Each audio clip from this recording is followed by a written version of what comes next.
Hi,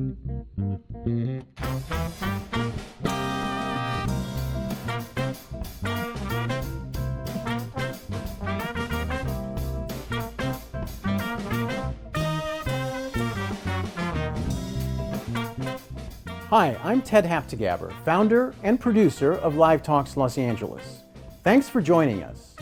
Since we started over a decade ago, we have brought you hundreds of conversations with storytellers, writers, actors, musicians, humorists, chefs, and thought leaders in business and science. You can watch and hear most of these in our YouTube channel and our podcast. For details, visit livetalksla.org. And now, here's the show you've tuned in to see.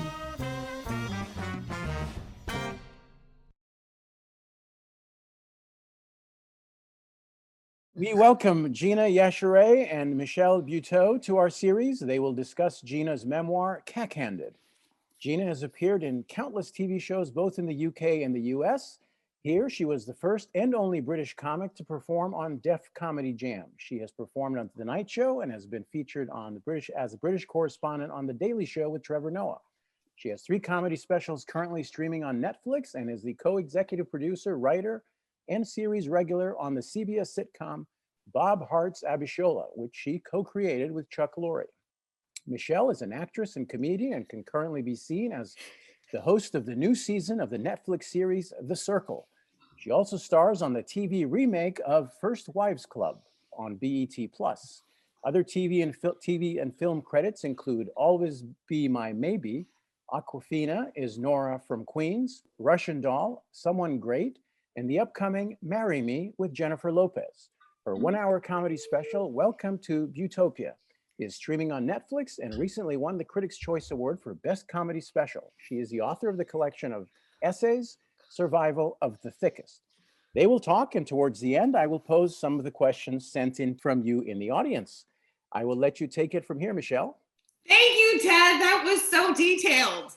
Wow, you're going to be a movie star, Michelle. I'm so excited for you. Look, I'll see you at the top, honey.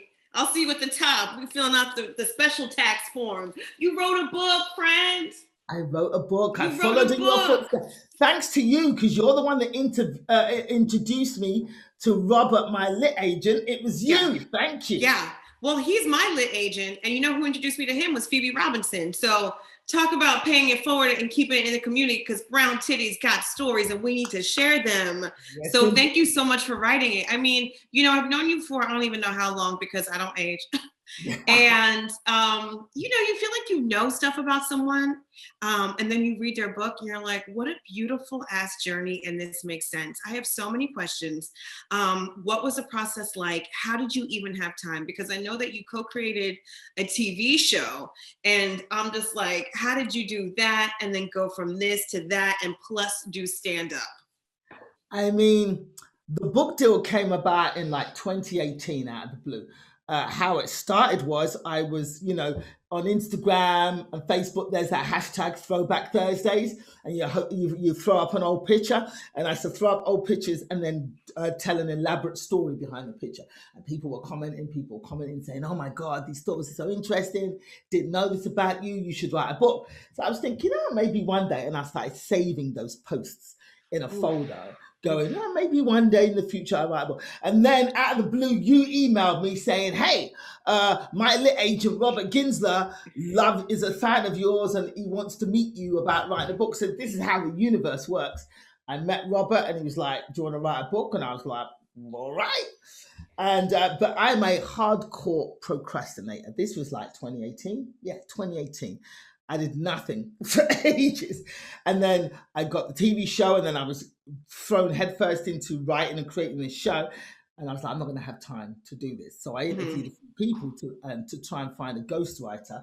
And I found somebody that I thought might work, but then it didn't work out. I had to get rid. You know, she was very good at what she did, but she was a bit too, her prose and speech was very, listen, when somebody uses the word diaspora about 76 times in a sentence, you go, actually, this isn't really my voice. So I had to let that go, and I had to start again from scratch. And COVID hit. And that it was a horrible event. The world shut down. But for me, it was kind of a blessing in disguise because it gave me, I was like, well, we're in the middle of a pandemic. I'm not going anywhere. I can't leave my house. Let me just knuckle down and write this book. So I wrote it during the pandemic. I don't have any kind of way that I write. Some people can sit and go, I'm going to write 8 hours a day. I'm not like that. I'll sit and go, I'm going to write now. And then I'll write from 6 o'clock in the evening till 3 in the morning. Just da. And then I'll put it down and go, I'm not writing anything. And I just don't write anything for another 2 weeks. And then I go, oh God, deadlines. And then I'll sit down and that is basically how I wrote the book. It was sometimes in the day, sometimes in the middle of the night, sometimes in the afternoon. I'll just write half a chapter. And I kept going back and looking over the chapters and going, oh, I didn't like the way I did that, and rewriting. So I had no real blueprint of how to write a book. I just sat and splurged. Yeah, I mean, I get it, and there's so many things you just said that I can relate with too, because, Robert has a knack for finding these unique voices, especially women of color that do comedy. We are unique. So a ghostwriter can't help us with that, because that's formulaic, and we are anything but the formula, because we are the constant recipe that mixes up all the time. And so I love that you decided to take it on and do it yourself. Truly. I mean, for all of us basic Americans, please tell us what cack-handed means. Okay. So I love that you're matching my book. I love it. I tried. So cack-handed means left-handed. It's an old English term that means left-handed. It also means awkward and clumsy. Now, most left-handed people are considered awkward and clumsy. I don't believe that to be true. I believe that we are living in a world that is 90% right-handed. If I'm next to you at a bar and I'm talking and I'm gesticulating with my left hand, I'm going to knock over your drink because you are right-handed. You put your drink on your right-hand side. I'm knocked it over with my left. And that's where we get the horrible reputation of being clumsy and awkward. Ooh. Not true.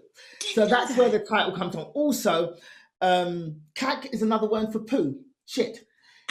In many cultures, Indian, African, Middle Eastern, the left hand is the hand that's used to wipe your bum when you go for a shit.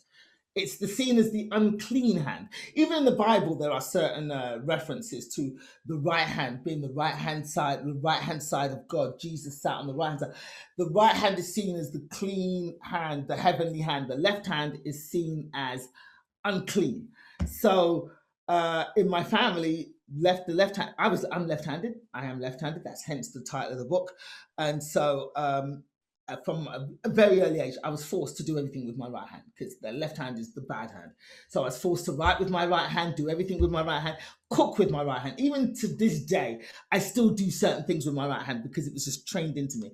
If my mum walked into the kitchen and I was cooking food with my left hand, because if she wasn't in the room, I'd switch back to my dominant hand. If she caught me, slapped round the head, all that food went in the trash. We started cooking again from scratch.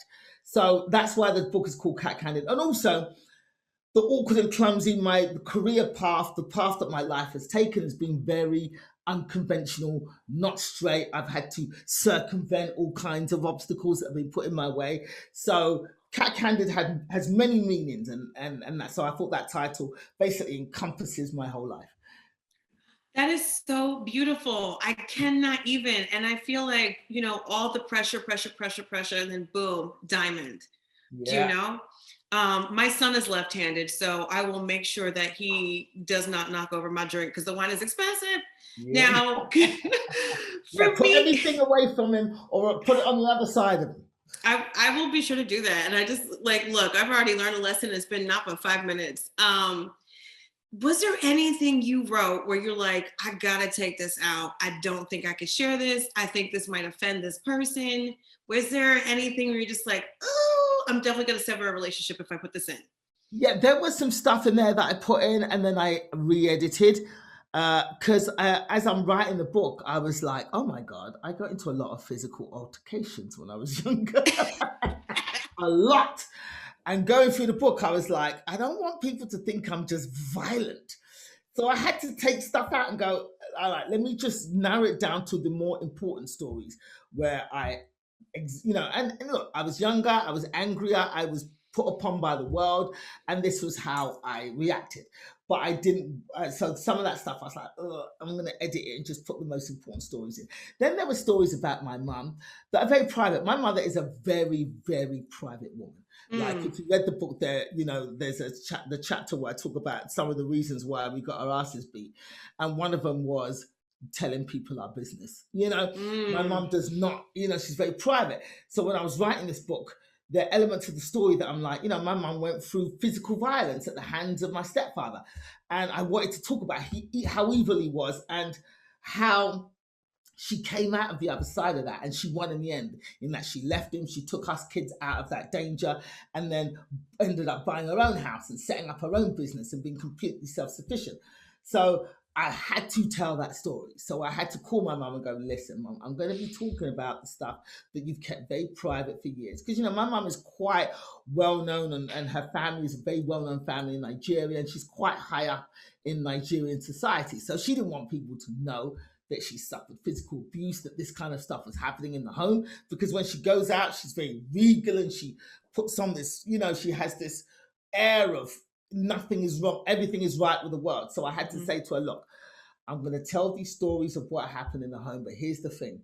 This book is your legacy. This book is an ode to you, to your work ethic, to your not allowing obstacles to get in your way, to the way you raised us and the way you prepared us for the world. So even though I'm telling these horrible stories, people will see your journey and how you succeeded in the end, and this book will be your legacy long after you're gone. So I had to explain it to her. I had to feed my mom's ego. Look. Yeah. And I talked about my mom too in my book because they shape us. Yeah. And there were so many parallels for me because my mom is also very private. Really don't know much about my dad's family. No, not even birth certificates. Being first generation Catholicism, and even having that very weird relationship with England because, Jamaica got their independence in August 1960. And so all of those things I could relate to. But what I really loved is that, sorry, so my alarm. Oh, is that your alarm? Mine's my alarm. Yeah, we're getting our bathroom done, so he in and out. Sorry. But what I could relate to was just, not only talking about your mom, but how it shaped your life and how her life was shaped. For me, it was very hard to not make my mom seem like the villain. Because I didn't even know that what I was harboring was called resentment. It was just stories in my mind. And so humor really helped facilitate what I wanted to say. And I could only say it when I was on the other side of the mountain, AKA adulthood. And I only had a couple chapters from my mom. You have your mom everywhere because, it makes sense because she raised you guys. And so what was that process like? I mean, I know you called your mom. I know you're like, I'm going to write a few hours this one day and then put it away. But I mean, you really had to self-therapize to get through these stories. Oh yeah, it was very cathartic writing it. I didn't realize I was holding on to so many feelings of, like when I was younger, I resented my mom for not allowing me to go places, not allowing me to do anything, not allowing me to have friends. There was a lot of resentment there. And there was one particular chapter that I was writing that all the anger came back up again. I mean, it was great to get it out and let it dissipate. I didn't realize it had been a nugget on my chest all that time. There's a couple of chapters where those moments really came to the front, like the chapter about when I was 14 and there was a party going on my street, across the street from our house. So bear in mind, my mum never let me go on school trips, never let me go to parties, never let me have friends over. There was a party, a girl at school who lived directly across the street from us. And when I say directly, I could look from my bedroom. You could see, yes. Her bedroom. And she was having a party. And all the kids from school were going. And I said to my mum, look, this party is across the street.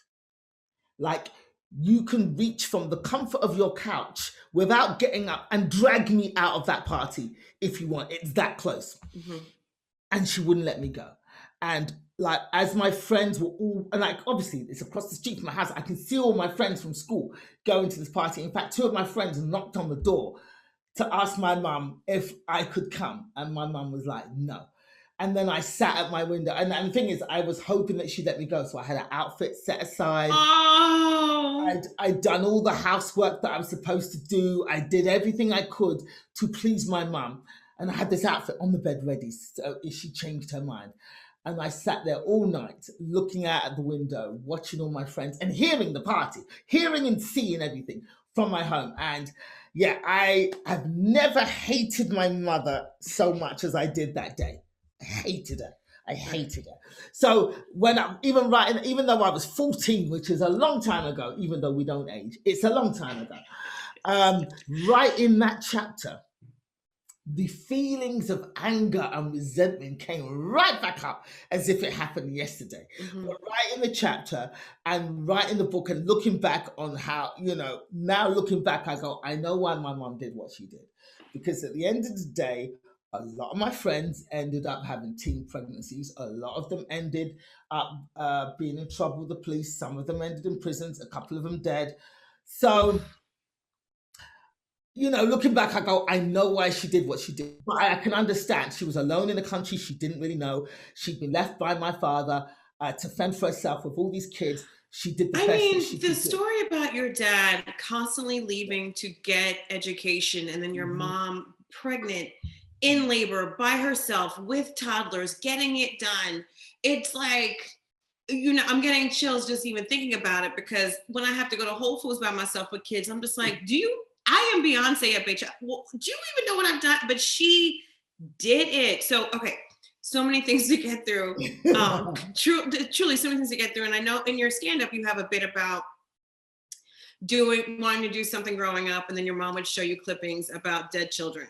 Yes. Which brings me to your history with your grandmother, Patience. Yes. Can you please talk about that for a little bit? Because I saw the connection at the end and I was like, Yes. So please tell the people what they need to know. So I've never met my grandmother. I've never even seen a picture of my grandmother. So as you know, in Nigeria in the 50s and 60s, polygamy was widely practiced. So my grandfather, my mum's father, had many wives. And my grandmother, my mum's mother, was the first wife, the main wife. So the first wife is usually the more powerful wife. She gets more of the privileges. She gets to kind of run the household. And a lot of the other wives were very jealous of my mum, my grandmother, very jealous of her. And in Nigeria, juju is practiced and believed in. And is juju voodoo? Yes. Very same thing. Okay. So it's practiced and believed in. And my mother, my grandmother, kept giving birth to sons and they kept dying. And she was just convinced that the other wives were doing voodoo on her. Like, some died at birth. One was attacked by a dog when he was a baby. She all had boy children, because obviously it's a patriarchal society. Mm-hmm. Boys' children are the most important. So my mother ended up being the eldest out of her mum's children because all the boys died. So my mum, she has many brothers from the other wives, but no 100% mum and dad brothers because all of them died. So, but my mother was a keenly intelligent child and she was kind of her father's favorite. So in Nigerian society back then, they never really educated the girls. The boys were sent off to school to be educated because they were supposed to run the country, and women were tended to be groomed for wifedom and motherhood.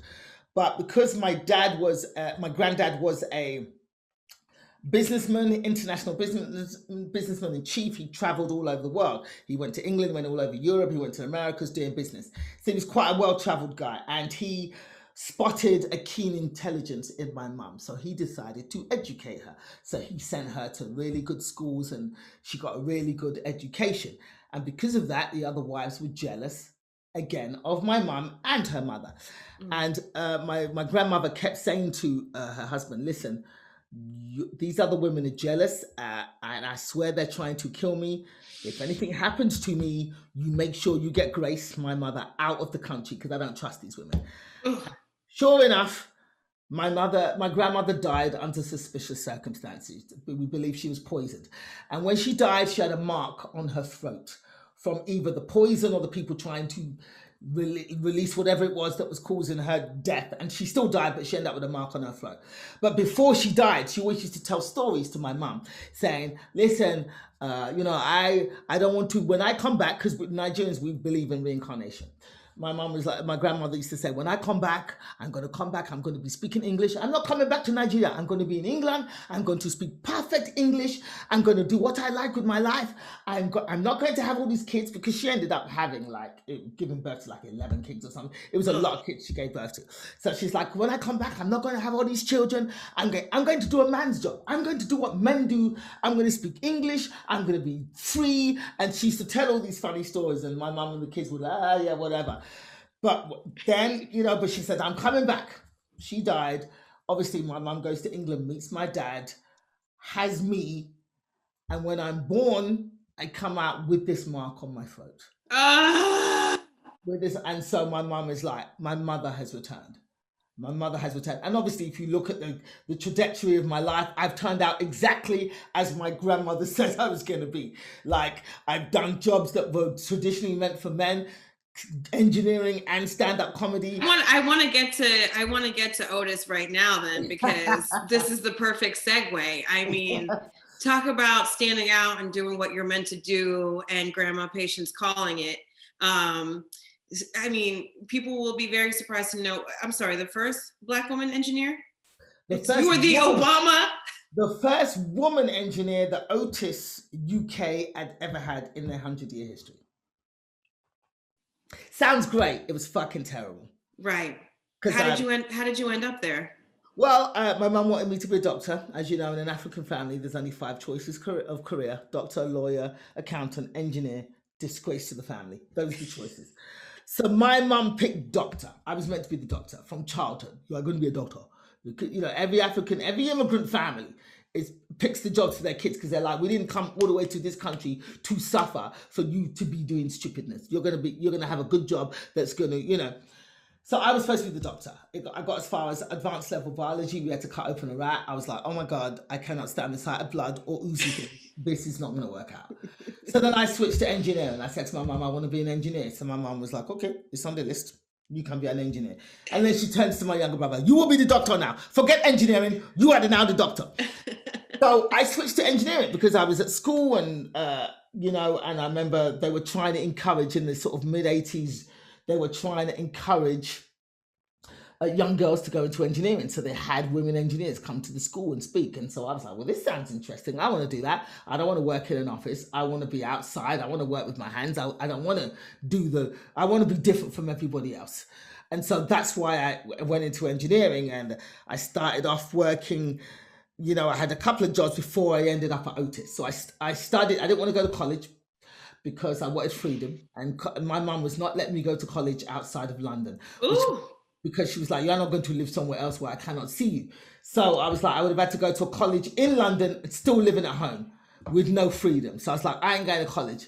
I'm going to study for my degree part-time while I'm working and earning money. Because the first thing I'm going to do when I get a job is get me a car. And that's the first thing I did. So then was this the Honda Accord? Oh, the Honda Civic. Civic. Well, I had a Fiat before that, and then the Honda Civic. But yeah, so I was like, first thing I'm going to do is going to get a car. Then when I get a car, I got freedom, because you can't tell me that I'm going to be kidnapped on the street because I'm driving myself home. So I was working full-time and studying for my electronics qualifications part-time in the evenings and weekends, because I didn't want to go to college. And that's how I ended up at Otis. I used to be terrified of elevators before I actually got a job. No, why? I used to be terrified of it. I'd never get in one by myself. I'd seen too many horror stories. Did you not ever see Omen 2, where the elevator, the thing came through the top of the elevator and cut that scientist in half? No, I don't watch horror movies. I can't, because I want to asleep. Well, exactly. So I'd seen too many movies like Towering Inferno, where the elevator crashes to the bottom of the shaft and kills everybody in it. So I never used to get in an elevator by myself. So when this job was advertised, I was like, well, this is great. It's an engineering job, and it will help me overcome my fear of elevators. And that's how I got in. and I came in higher qualified than most of the guys because I've been studying part-time for years and already had my degree, had everything. So I came in at a higher grade than a lot of the guys, came in higher qualified, and I'm a woman, I'm 21 years old, I'm black. They hated me from the jump, and I put up with a lot of open misogyny and racism. I come into work and they'd hung pictures of monkeys above my overalls, put bananas in my pockets, called me the N-word to my face. You know, because you're on a building site, you're on a construction site. You know, there's no HR, there's no one there going, oh, you're not allowed to say that. These are dudes who are used to saying whatever they want. So I had a lot of that. You know, it got to a point where I actually had to threaten a guy with physical violence. You know, I had to pull him aside and say, listen, you call me a nigger once more, I'm going to send two of them around your house because I've got two brothers in my family. I know where you live. I'll send them around your house to show you. And then he never spoke to me again. So that's how I ended up as an engineer with Otis. I was there for 4 years because I stuck it out. I was like, I'm not going to let these men drive me out. I'm going to prove that I can do this job. So I stuck it out for 4 long years. Did you ever come home crying? No. Did it take a toll? I came home angry. I couldn't cry to my mum because my mum put up with way worse than that when she first came to England. We used to get spat on in the street. And that's because I remember a guy at work saying to me, you know what your name spells backwards, Gina? A-nig. Wow. He said that and everybody laughed. And I remember thinking to myself, God, if I told him my full name was Regina, they'd have a field day. But I went home to my mum and I told her the story. And she was like, forget it, doesn't matter. You go back there, you do the job better than them, and you get promoted, and then you will be managing them. So that was so I never cried. I was just angry. I used to go and dance out my anger at the nightclub at the weekends. Oh, I love all the stories of you dancing. I love that you described the world in the 90s, the fashion, the sneakers, the sunglasses, all of it. Have you always had this eye for fashion? I mean, obviously when you started making money, you're like, I'm gonna do this, but people can have money, but not know how to dress. Oh yeah. Obviously my mum was always very fashionable because she's in high society, Nigerian society. So whenever she used to dress us up when we went out as kids, she'd dress us up in the most colorful fineries, gold jewelry. Like we all looked like rappers when we went out because she had all this gold and she put all these gold chains. That's why I've had a love of jewelry since I was a baby because she used to dress me in jewelry. And then when she'd bring me home, she'd take all the jewelry off and I'd be like, no! So, you know, from childhood, every birthday, she'd go, what do you want? And I go, gold, give me gold. So I've got a vast collection of gold from childhood. But I had that eye for fashion from then. I loved clothing and I loved jewelry. And even when I didn't have money, I would make stuff. I'd get jackets and I'd pin stuff on it and stitch stuff on it. And and save up for the fashionable stuff because my mum never bought me the proper Adidas sneakers, the shell toes. She'd buy me Adidas 2 stripes. She was like, so we'd have to make our way. We'd make our way by making a stripe and adding it to the sneaker and trying to make it look like. So that's what we did. I love this because I can so relate to this because of the first generation of it all. Like I went to Catholic school pretty much my whole life. And when we got to wear civilian clothing on the civilian clothing day, everybody always had the coolest shit. And I was like, Dad, I wore this last month. He's like, yeah, but there's no holes in it.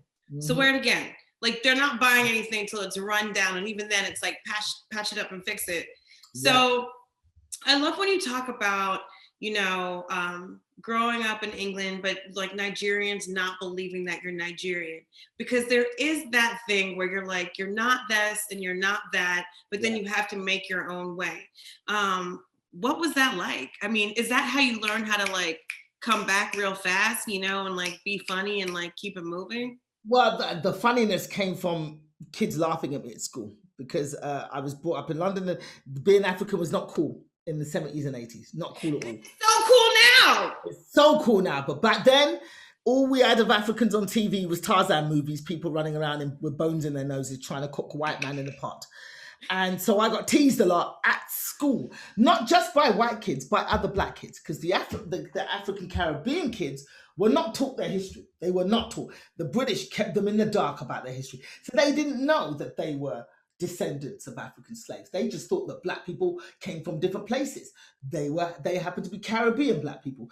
So because they didn't know their history, they were fed the same images of Africa that the white kids were fed. So I used to get teased from other black kids going, you African this, you monkey, you this, that. I used to get that from black. I got into more fights with other black kids at school than white kids. So that's where a lot of my humor came from, because I was getting into too many fights and getting into too much trouble. So I started using humor to deflect the confrontations.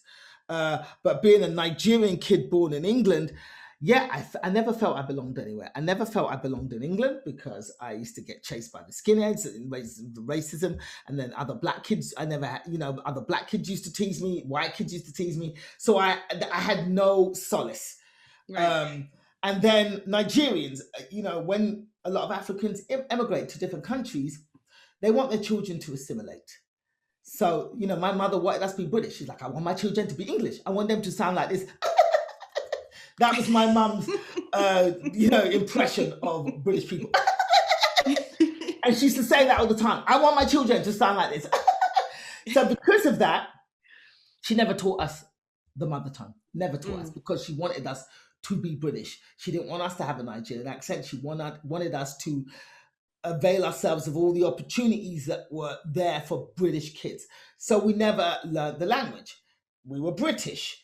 And then later on, she had a change of heart, but by then it was too late. Like at 14, she's trying to go, sit down, I'm going to teach you my language. You are useless. You don't know your culture. And I'm like, Mum, it's too late. I'm 14. I'm learning French. I can't take more than one language at a time.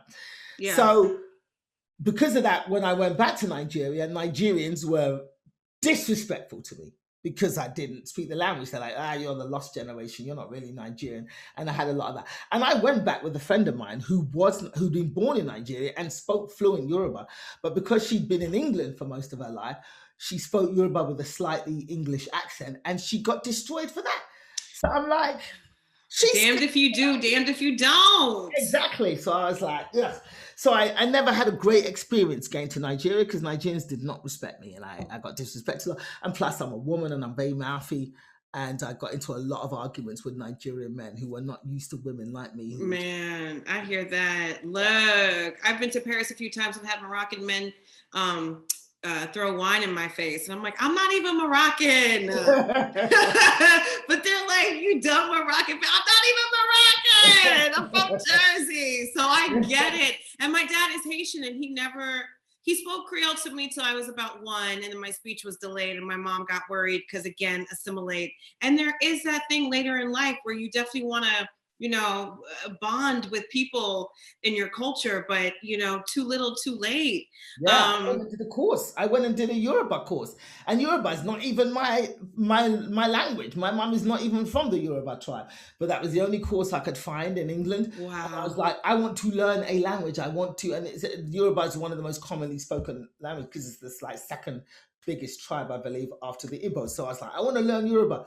And I did. I learned it for a year. But then at the end of the year, the same course started again. It never advanced. So all I can say, no, you're just stuck at the coffee shop ordering the same thing. Yeah. You have the glass of wine, you can't compensate. I did the Rosetta Stone at one point I was just like, look, if I can make more money learning another language, I will be up in there and doing it. But if I had to describe you, especially bringing you on stage, I would say she's a citizen of the world. So I think, out of this, again, pressure, diamond, because I feel like you can go to any continent and connect with people and look at them as human beings, as opposed to like this tribe and that tribe, no matter where you are. So that's not a bad thing. And I think that also helps with comedy too. And like, look, the first time you actually did stand up by yourself was something out of a movie, out of a movie. Can you please describe to the people who it was?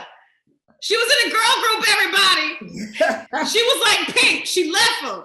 I was in a She was like Dream Girl. She left. I was in a girl group. So what happened? Look, I was in the Nation of Islam for a while. Yeah, read that chapter 2. I was a member of the Nation of Islam. I left. Yes. I was too mouthy for the Nation of Islam.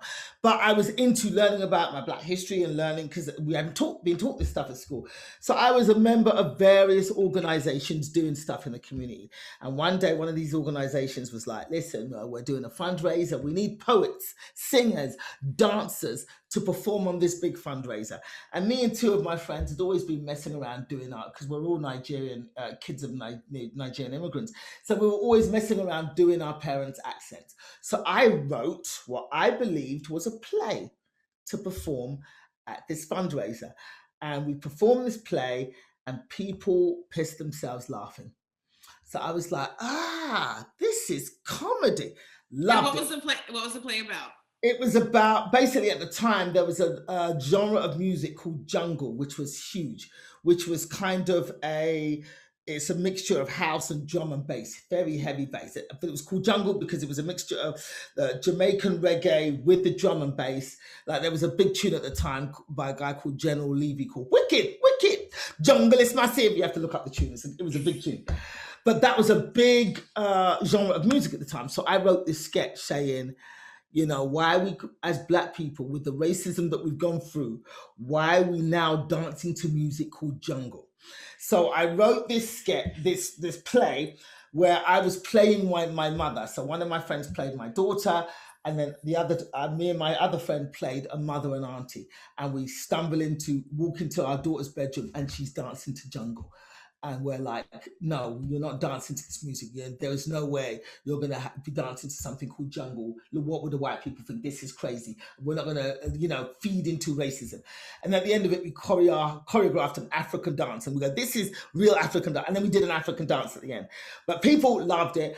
And so I was like, oh, I want to do this again. So we started going around performing this one sketch at talent shows all over London and just kept winning these talent shows with this one sketch. And I had writer's block because I was like, well, we've done this.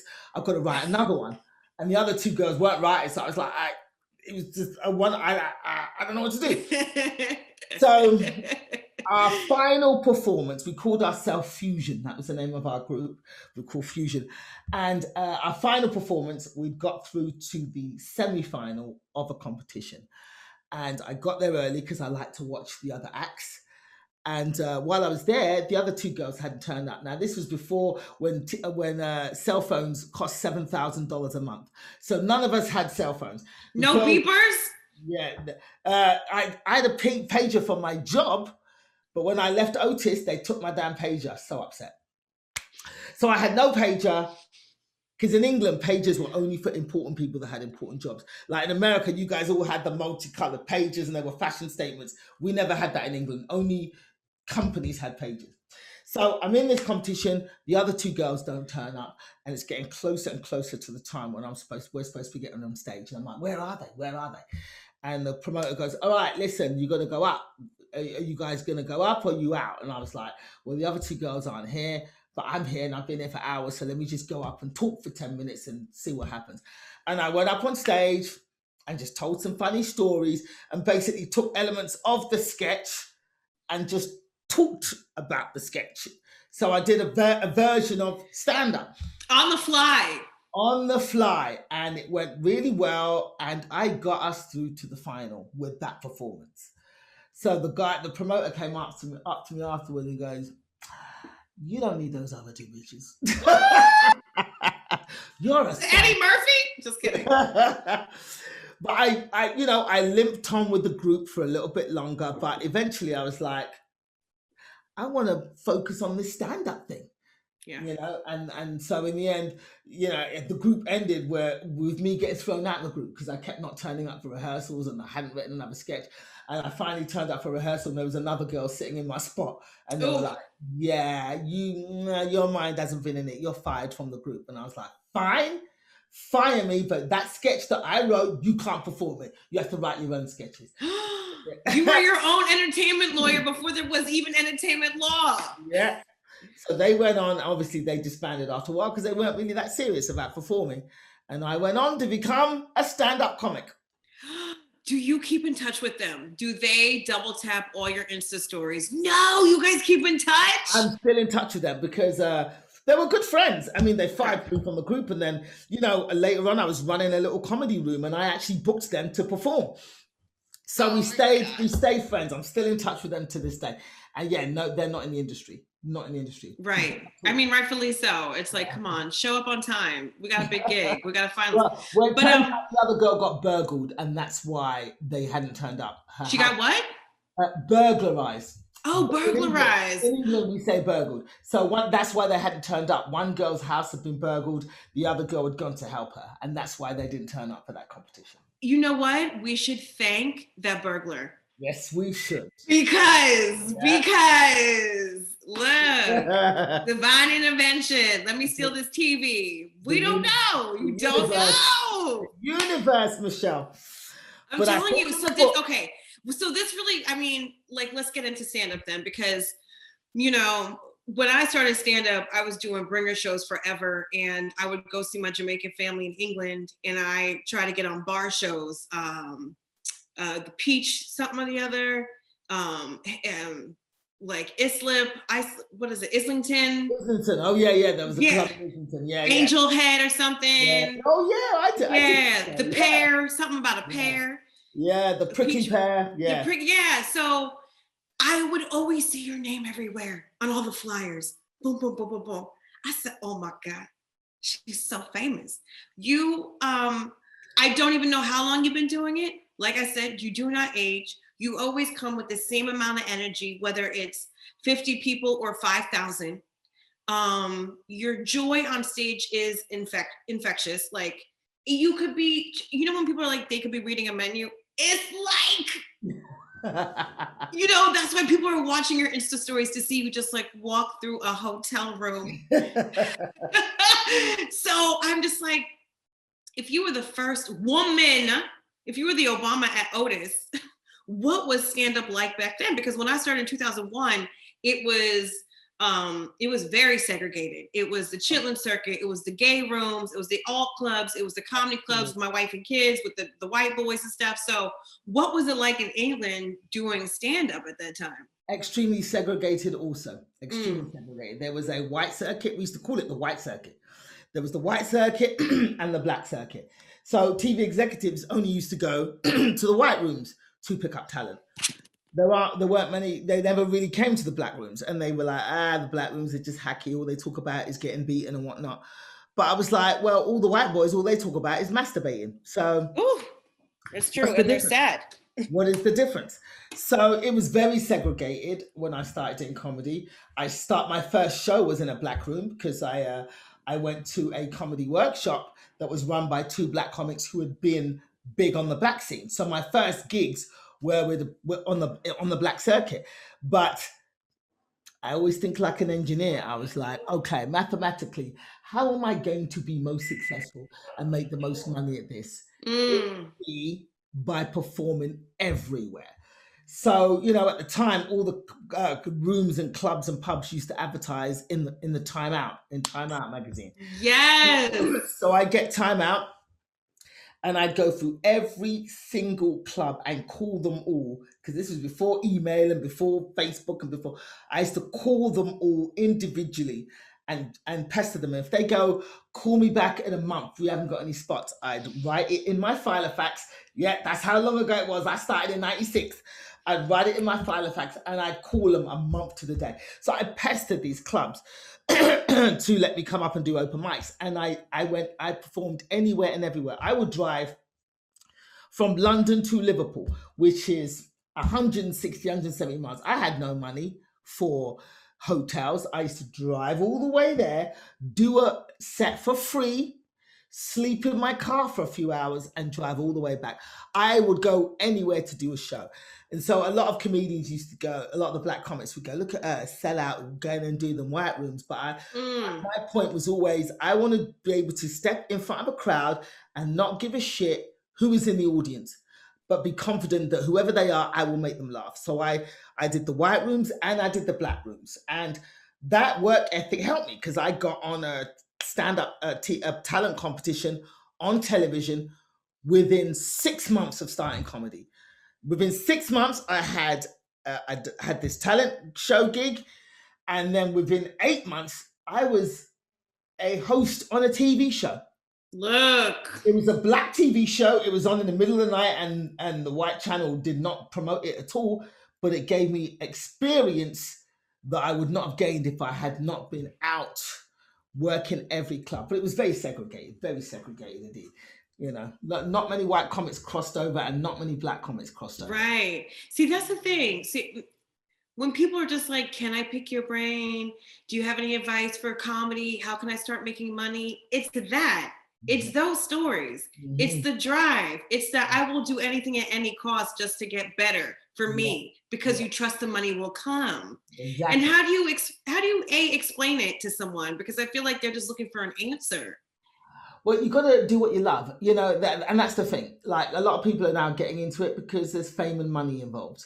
I just was passionate. I loved it. I didn't realize that the humor that I'd used to deflect from confrontation at school was now something I could maybe do for a living. Yeah. So, and I was so excited to be doing it. And it wasn't even about the money. I would drive 50 miles to earn $10. It was just the joy of being able to do it and actually get enough to pay for food. As long as I had money to pay for my food and put gas in my car, I was happy. And that was what it was about for me. I mean, a piece of advice I'd give to anybody asking is, this took me a long time to learn, is to stop comparing yourself to other people. It's poison. Big one. You know, I wasted so many years being so angry going, how are they getting that? Because I'm an engineer. I think like an engineer. Yeah. So as an engineer, I'd go, right, I'd study for this amount of time. I'd do this job for this amount of time. I should get that as a result. That's how I thought. And in the entertainment industry, you can't think like that. But I was thinking like that for a long time. So I'd go, hold on a minute. I'm better than that person. How are they getting this and I'm not getting it? And so a lot of time was wasted with me being angry and bitter at other people going, this isn't fair. It's not fair. It's not fair. It took me a long time to get myself out of that thinking and go, look, just enjoy the journey. You're doing something for a living that you love doing. Relish the journey. And when I started thinking like that, it's like all the negativity fell away and positivity, all abundance started coming to me. It's only in the last 3-4 years, you know, I've been doing comedy since 96. It's only in the last 3-4 years that I've managed to let go of that thinking. It still hits me sometimes because Instagram, you can't help it. But you know what? I do like being Tom Petty. I like being Petty Pendergrass with my girls, you know, and we can have a little shop talk, but then we move on because we know deep down inside that it is a journey. What you said, this is like for forever, not just like some fleeting shit. Yeah. And also a part of it, a huge part of anything you really love is to learn how to sit and live in the rejection. Yep. What? Because you're going to be rejected. A lot. When I signed up with my last agent, I said to him, here's the thing. I'm going to tell you this right now so you don't get frustrated with me later on. 99% of the auditions you're going to try and send me on, I'm not even going to respond to the email. I'm just telling you that right now.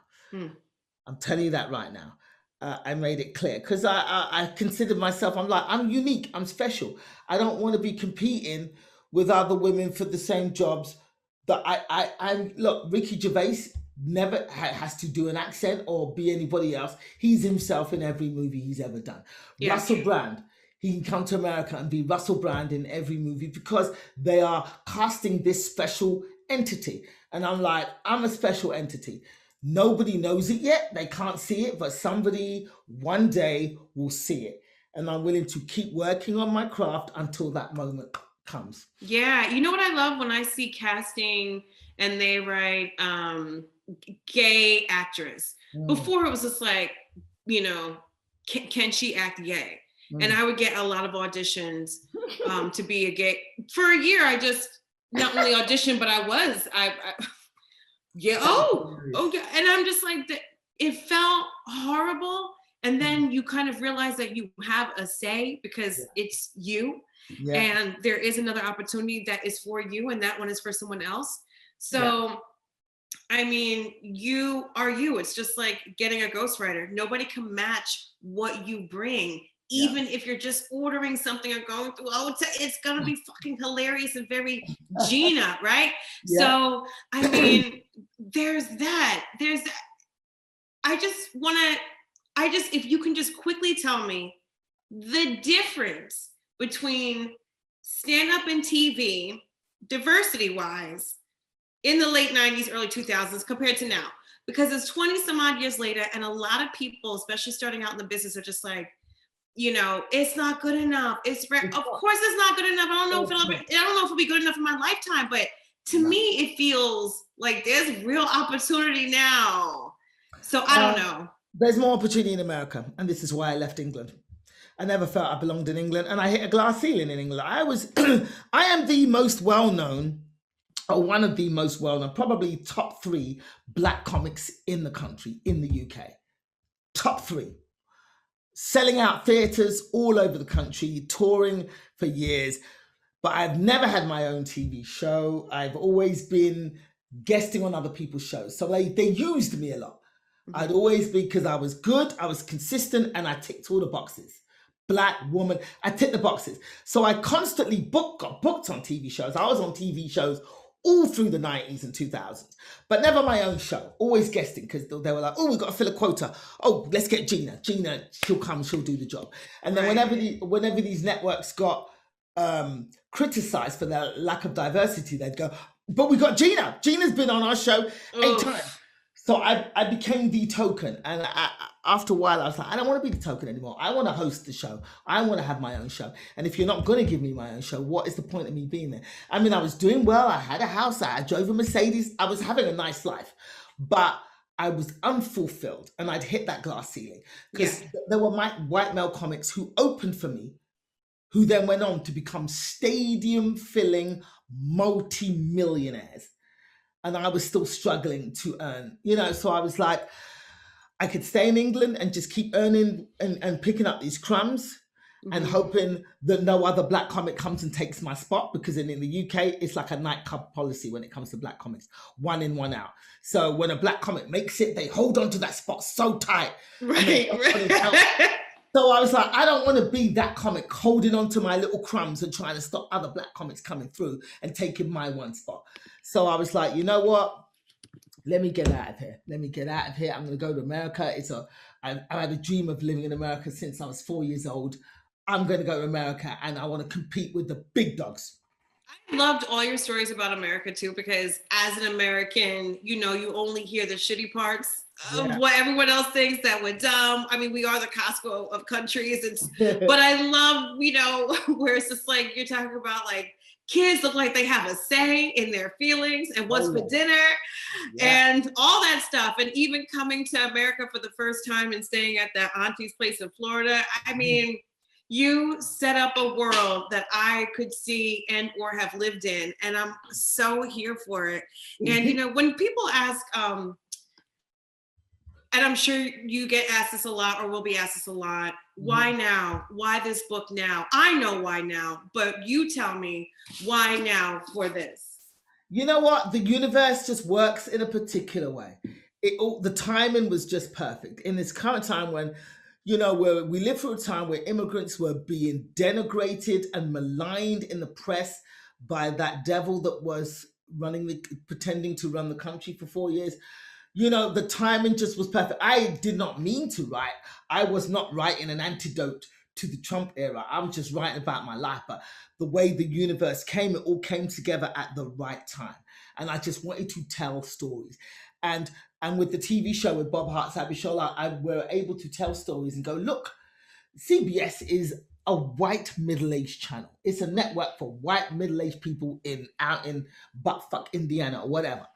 But yet these people who may never have met someone like me have fallen in love with these characters and realized the commonality between us. Going, oh, we've got so much in common. And that is the joy of what I do. And so be able to make this TV show and and create this book so people can read the stories and see where we're coming from and see that we're not coming to take, we're coming to give, we're coming to contribute.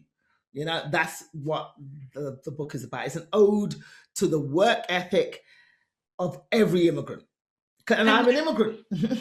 I love that so much. I love that so much. And because June is Pride Month and we are sitting down talking in June, I have to ask, for anyone from an immigrant family who is afraid to come out or doesn't even know that they are gay yet.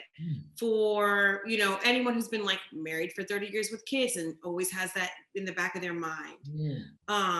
For someone who's always questioning and never sure to really take that leap of faith because they don't know how they'll be received, especially by people who are related to them, who should love them no matter what. What do you say to them? There is not much I can say. You have to live your truth. You have to. And yes, you may lose your family as a result. You may lose friends. You may lose everybody. But it's either that or live a lie your entire life. And you know, and I did for a long time. It took me a long time to come out. I came out to my friends, but I never came out professionally for a long time. In fact, I got into a physical altercation with a comedian who was spreading rumors about my gayness because I was not ready. In fact, 2 physical altercations with comedians who were talking about me because I'm like, this ain't your business and I will come out when I'm ready. It's not your business to be talking about me. Right. So it was a long time. You know, as a Black woman in this industry, I was like, I'm Black, I'm female, I don't look a certain way. I've got enough going against me in this industry without adding another stick for them to beat me with. So professionally, that was part of the reason why. And also my mother is Nigerian, very Christian. I didn't know how it was, you know, I was prepared to be disowned. When the moment came, I was prepared to be disowned. I was like, well, it's got to happen. You know, my mum kept saying, well, when are you going to get married and have children? You're 26 now. When are you going to... So I literally just threw it out. I was like, Mum, it's not happening. I'm gay. I just threw it out. I just ripped off the Band-Aid. And she wasn't happy. She didn't understand. And she complained to my younger brother about it. She never really said much to me. All her tears and upset were to my younger brother, who then relayed to me what my mum's feelings were. But I just left it. You know, I left it. I didn't want to, you know, parade it in front of her face. I didn't want to push her. I told her. Yeah. She knows. Yeah. I'm going to step back and let her have time to come to terms with it. You know, and you know what? With my mom and a lot of immigrant parents, it's not even about their feelings so much. It's about what other people think. Yes, the perceived, yes. It's all about 100%. And it was more about that because I know she loves me and she accepts me now for who I am. But and she loves Nina, my missus, because Nina played it smart. When she met my mum, she knelt before my mum in a show of respect because she'd obviously Googled how to greet Nigerian parents. So my mum fell in love with her immediately. But my mum would always say, how is your friend, Nina? She knows who Nina is. She knows we live together. She knows we own a house together. We have a home. How is your friend, Nina? Give this to your friend, Nina. So she loves Nina. She's accepted us both. But she still don't want to talk about it publicly. This lesbian thing. If I come to your show, I don't want you to talk about this lesbian thing. I don't want my friends to. So, but, you know, she's accepted me for who I am, and I'm accepting her limitations of her acceptance, you know? I will say, this is, when people say words have power, I mean, that's obviously like what you speak into fruition, but this will give people the power to live and stand in their own truth. Yeah. And it might be uncomfortable. Yeah. But eventually it will be comfortable. One last question. I'm so sorry. I know we have to get to a few questions that the audience is asking, but you just don't stop. There's nothing you can't do. When do you feel like, aha, I've made it? When, gosh, I don't, you know, you reach a goal and you go, that's great. And then on to the next one. I've got to stop and learn to enjoy the successes I've had. I haven't quite grasped that yet because there's always more. And I'm like, okay, when I've got this much money in my retirement account and my mortgage is paid off, then I can go, all right, I've made it. You know, I think that's when I will really be able to relax, when I go, okay, I'm at a point, I want to get to a point in my career where I only work if I want to. I don't have to work. I want to get to a point where I go, I can pick my projects. And if I want to take 4 months off and not do anything, I will do that. And I haven't reached that yet. And I don't know if I ever will, because there'll always be more that I want. But that is the point I'm looking forward to. Haven't reached there yet. I'm getting there. I mean, if this show carries on for another 4 seasons, I'll be there. Come on, everybody, watch that show now. And watch if you the buy stand-up this specials. book, if you buy this book and I get to write the second one, because this book ends on me getting on a plane to come to America. Because Yes. So I'm already thinking of what's going to be the second book, my story of the struggle, the 14 years struggle in America. So you lot need to buy this book so I can write the next one. I love it. Come on, Gina. I love it so much. Okay, Ted, are you there? We're going to take some questions from the audience, yes? Yes, indeed. We have a few questions. First question is, comedy at times offends. Is that something you worry about? No, I do not worry about offending because the type of comedy I do is I like to laugh with people. I don't like to laugh at people. A lot of the offensive comedy is usually from white men punching down. White men talking about people who in society are perceived to be below them. And that is where the offense comes in. You know, I do a routine where I say, here's the thing. Here's how you know if your material is offensive or racist.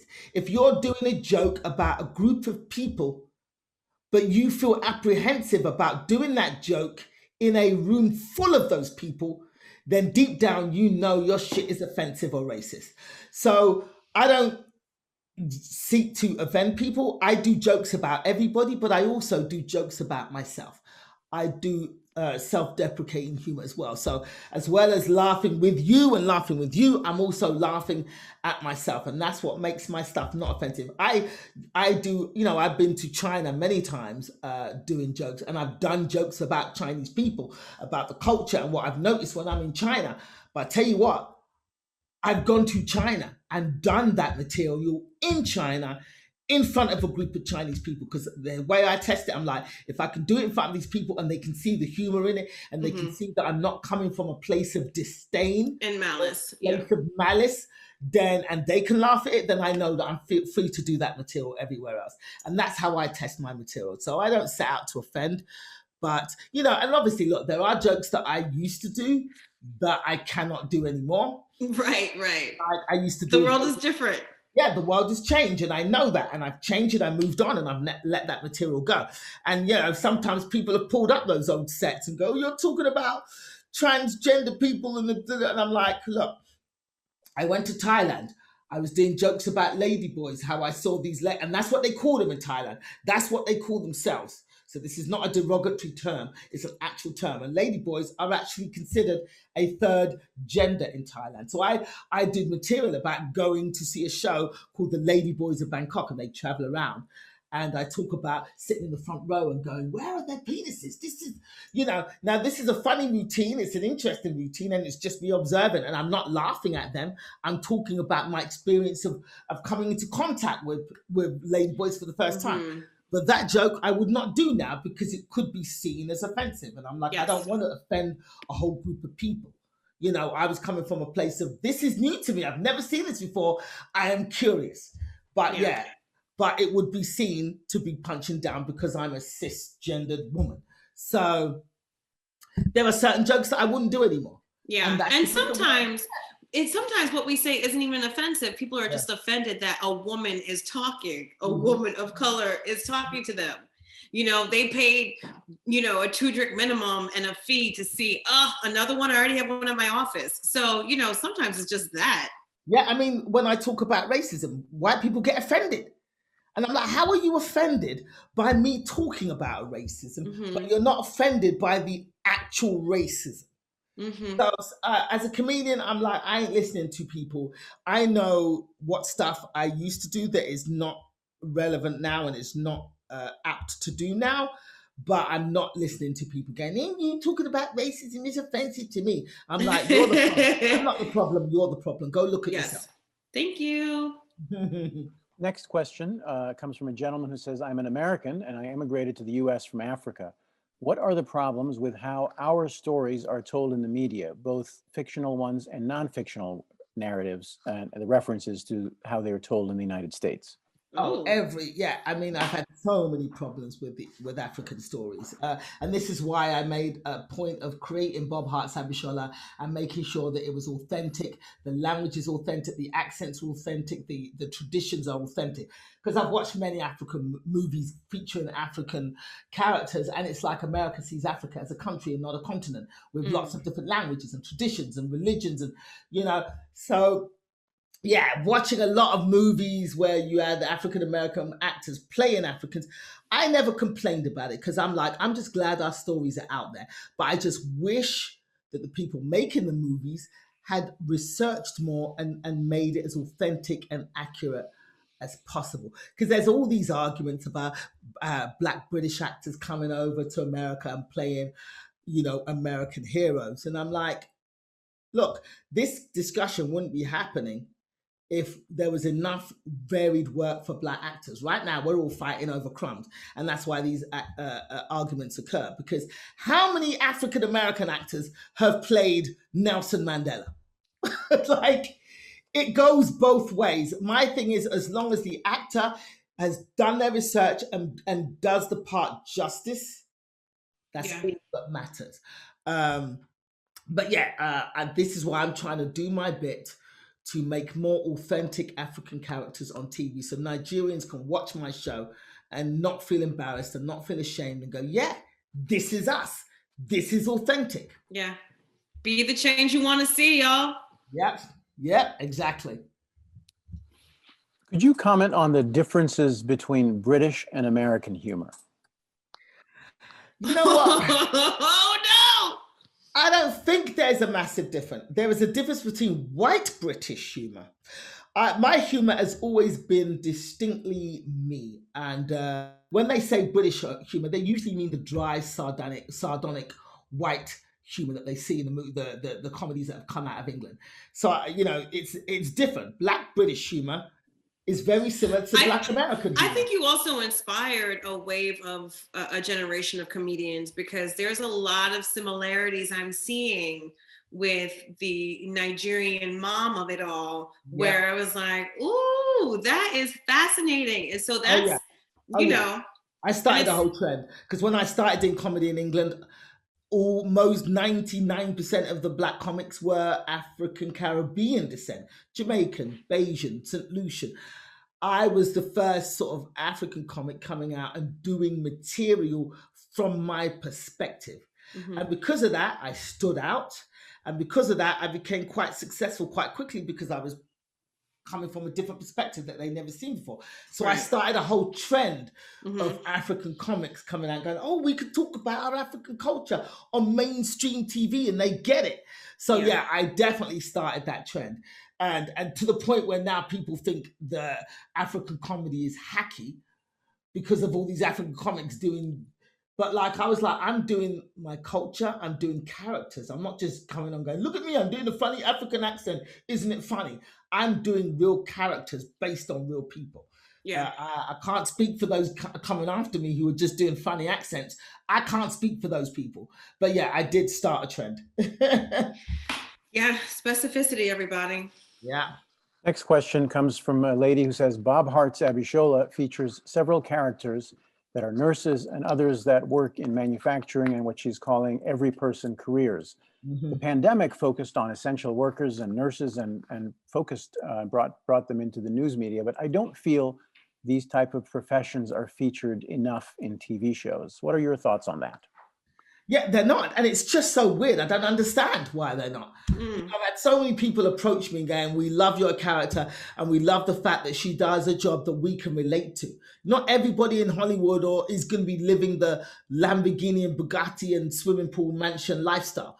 The vast majority of people are working everyday jobs, and I think they should be featured a lot more. And that's why I made a point of making Abishola a nurse, which is a wonderful job, and it's such a thankless task for the most part, being a nurse. So that's why I wanted to make her a nurse and show how hard these people work and how essential they are to us. Not just the doctors, the nurses are the ones doing the grunt work.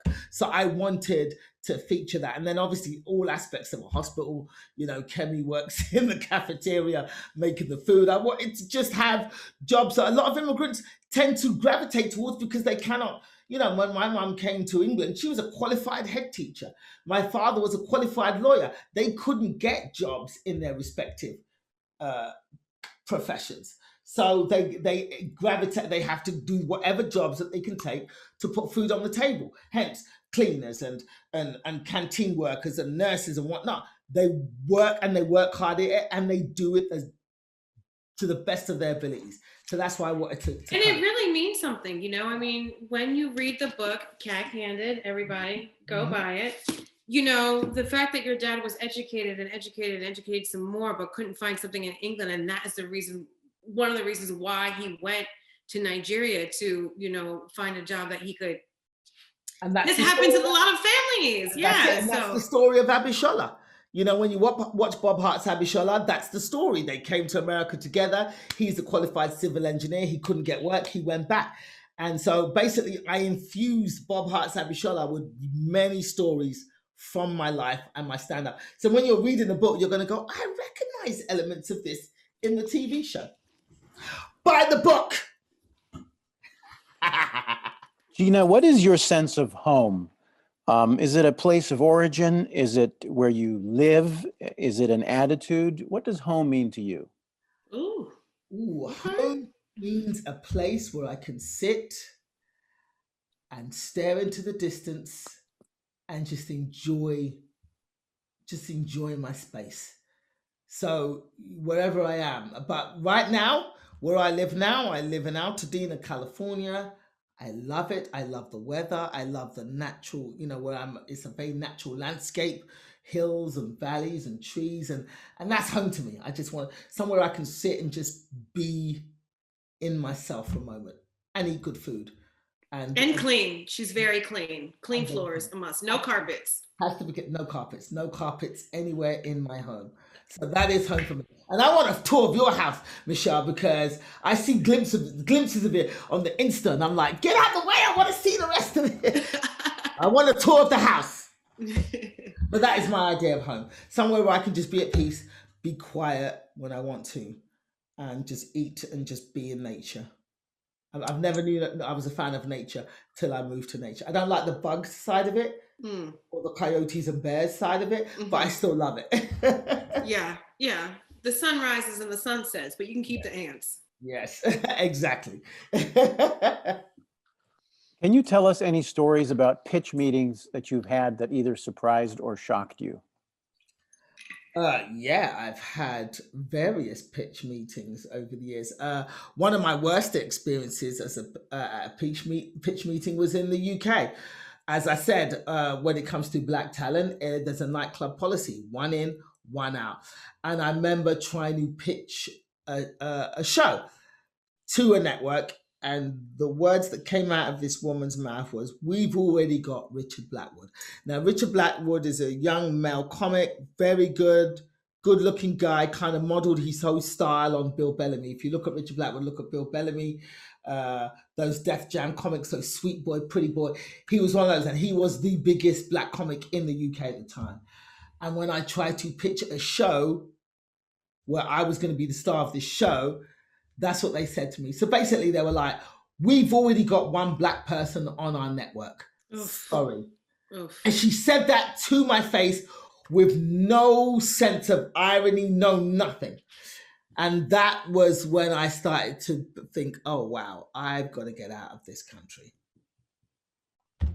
And it's happened a lot over the years, but that was the very first time it happened. Where I was like, wow, she said that to my face. When I left Jersey, my someone asked me, they said, oh, you're Jamaican and Haitian, shouldn't you be darker with a basket of fruit in your head? And that was my guidance counselor. And I was 16, and I was like, oh, I'm too cute for this zip code, I gotta leave Jersey. But in your instance, you were like too cute for a whole country code. So you're like, I'm out. Deuces. I get it. Bye. Yeah. Watch me, bitch. Double tap my shit. Yeah. Yeah, because people laughed at me when I was leaving. When I came to America, they were laughing at me. A lot of the white comics laughed at me. Who's going to listen to a Nigerian jokes? Who wants to, she thinks she's going to America, blah, blah, blah. Laughed at me. I love that though. Does it fuel you? It fuels me. Oh, it fuels me because now those same comics are sending me DMs. Do you need a writer for your show? Do you know? I'm like, bitch, I know for a fact that you laughed at me when I left and talked shit about me when I left. I just don't even bother. I just don't even respond to the messages. It's such a... Just make sure they see "seen" at the bottom. Oh, yeah, Keep it moving. And then I don't respond. It's a beautiful, beautiful feeling. We have time for 2 more questions. This next one, could you comment on the phenomenon of cancel culture and comedy? Oh, I thought we discussed that with the offensive. Offensive, yeah. Yeah, I mean, I don't consider it cancel culture. It's mostly white boys complaining about cancel culture because they're like, we can't even tell misogynistic jokes about women anymore. We're supposed to have manners now. It's like, yes. We're not allowed to touch women anymore unsolicited. It's just not fair. It's not cancel culture. It's a reckoning. And I don't think there's anything wrong with a reckoning. 100%. I mean, I think cancel culture now feels like the person that's lost too much weight and then it's just like, ooh, I got to gain a little bit more weight. I lost too much. We're going to figure out what the middle ground is. Yeah. Some people don't hear what you're saying. They just hear a word and it triggers them. Yes. And don't listen to comedy if you are not ready to think outside of your box. Exactly. So I think, cancel culture is a lot of men complaining that they have to have manners now.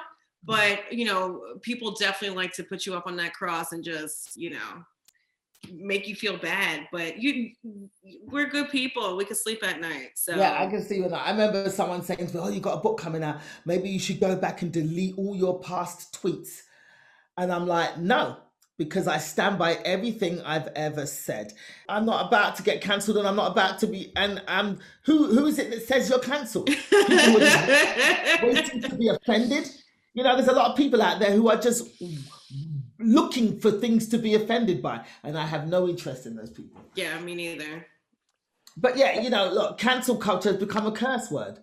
The same way that woke has now become a curse word for the right-wing white people. Oh, woke, they're using it as an insult now. And it's like, there's nothing wrong with being woke and, thinking about other people's feelings and not trying to punch down and hurt other people. Nothing wrong with that, but they're using it as a stick to beat you with. Oh, look at you, woke, like it's a curse. It's like, yeah, I'm woke. I'm awake. Yeah, I'm awake and I'm aware of other people. What is wrong with that? Yeah, what's the point, Karen? Go to Costco with your mask. Bye. And our final question for the show comes from someone who's asking, what comedians did you admire as a child and who do you admire today? Here's the thing. I never really watched comedy per se as a child. Because I was too busy being forced to study to be a doctor. So I'm not one of those comedians that has an encyclopedic knowledge of comedy and watch comedy from childhood. I wasn't that person because I saw these people on TV and go, oh, those are people on TV. I couldn't possibly be doing that. So it never occurred to me to study. I just fell into it naturally and I took to it like a duck to water. But having said that, there was a comedian on TV as a kid. His name was Kenny Everett. Most Americans, or all Americans, will never have heard of him. But he had I used to rush home from school to watch his show. I didn't know it was comedy. It just made me laugh, and I just liked watching it. And some of his sketches are still on YouTube. And when you watch them, even now, they're ridiculous, but they make me laugh. Like there was one sketch he did where he was Spider-Man, and it's like Spider-Man, and he's swinging along, and he jumps in through a window, and he's trying to get to the bathroom, and then he realizes that his Spider-Man suit has no zip, and he ends up just peeing himself and just walking out. These kind of silly sketches were what I loved as a kid. There was another sketch where he used to play Rod Stewart. So in the 80s, Rod Stewart used to wear tight leopard skin pants on stage. And this guy dresses up as Rod Stewart and he's singing Rod Stewart's song. And as he's singing, his ass is just getting bigger and bigger and bigger. You got to look up the sketch in these leopard skin pants. That is so ridiculous. To the point where he's floating in the air. And he was hilarious to me. As a 12-year-old, hilarious, very funny. And he got away with stuff on TV that Like he had a character called Cupid Stunt. She was an American woman who was a bit nuts. Cupid Stunt. Now, if you swapped around the first couple of letters of each word, Oof. you'll see what he was getting away with on the BBC in the 80s. So he was one of my favorite comics. Comics I admire now, usually comics that I work with on the road, or people, other Black women, for instance, yourself, Michelle. Like, that's why I wanted you to be on this with me, because I've been watching your career trajectory and I've enjoyed your stand-up and I enjoy doing shows of you. And I love other Black women like Erin Jackson. I love Wanda Sykes. I stand hard for Black women in this industry. Yeah. So Joyelle Johnson. And you know what's great, Janelle James. There's so many of us. So but you know what's great is that somebody 15 years from now, 20 years from now is going to be asked that question, and they're going to say, Gina Yashere, I saw her do this thing that I never saw before, and then I saw a lot of people try to do it, and that warms my cold, cold heart. I hope you're right. You guys. Buy the book. Buy the book. It's a good book. It's a good book. You are a good writer. It is hilarious and full of heart and tells a story that everybody can relate to, even if they didn't go through it. Like, come on. Cack-Handed. Thank you. And it's fun to say. It is, right? It's a good title. It took me a long time to come up with that. It was originally going to be called Laughing to America. But then when I decided to end the book on Coming to America, I was like, well, the book is really about all the stuff before America. So then I had to think of a title. And I was talking to Nina, my missus, and my neighbor, Christine, at the time. And she was like, well, you're left-handed. You talk about it a bit. Maybe call the book Left-Handed. And I was like, that doesn't sound that great. But a good word for left-handed is Cack-Handed. And they were like, oh, that's it. And I was like, you're right. Dope. It's dope. Like when you talk about the man being the right-handed man, well, left-handed lady. Move on, bitch. Love.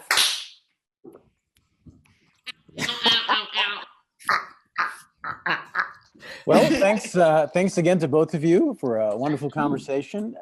Thanks to those of you who thank you, Michelle. You're welcome. This was so fun. I'm honored. A reminder, Gina's memoir is Cack-Handed and is available wherever books are sold. Thanks, and like we say, go on gently.